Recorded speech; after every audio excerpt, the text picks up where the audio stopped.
le but n'était pas d'avoir une momie et son cercueil et de les mettre dans une vitrine lambda.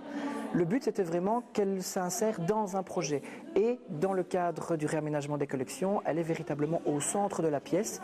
Toutes les vitrines Égypte qui sont autour sont en rayonnement de cette pièce qui est vraiment le clou de la salle. La momie est encore complètement emmaillotée, a encore toutes les amulettes présentes sur son corps.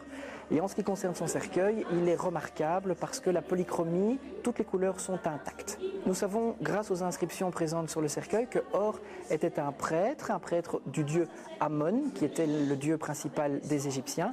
Et nous savons qu'il a vécu il y a 2600 ans. C'est malheureusement tout ce que nous savons en tant que tel sur ce personnage.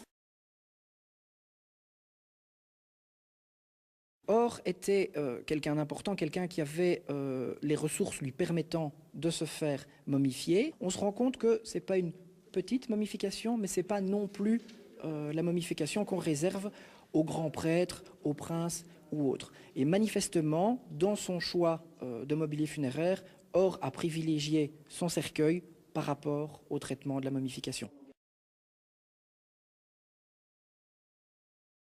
Le cercueil a conservé toute sa polychromie d'origine, toutes ses couleurs, parce qu'il était lui-même dans un autre cercueil, qui lui, malheureusement, s'est altéré. Mais grâce au fait qu'il était protégé, les couleurs sont absolument impeccables et ont gardé une fraîcheur absolument inouïe. Toutes les images, ce sont des entités divines qui vont aider le défunt à renaître dans l'au-delà.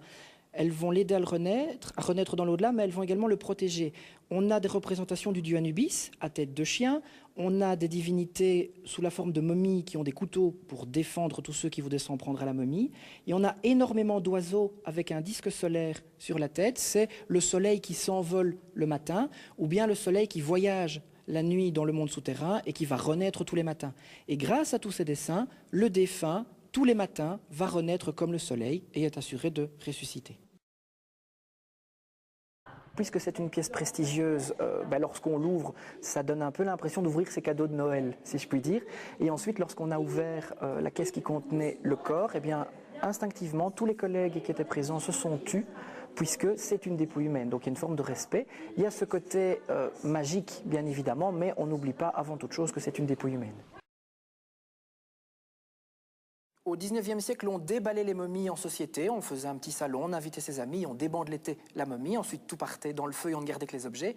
Aujourd'hui, il y a une dimension beaucoup plus humaine et beaucoup plus laïque. C'est une dépouille humaine, elle doit être considérée et traitée avec respect, et donc on n'y touche pas. Lorsqu'on parle de l'Égypte ancienne, la momie, c'est l'une des premières idées, l'une des premières images qui vient à l'esprit. Et ensuite, on a surtout chez les plus jeunes parfois un petit recul parce que donc il y a vraiment quelqu'un dedans. C'est pas un objet, il y a vraiment quelqu'un, mais c'est essentiellement le côté, je dirais, impressionnant, magique et surtout le fait que c'est un acteur de la civilisation égyptienne. C'est pas un objet en tant que tel, c'est quelqu'un qui a vécu cette période.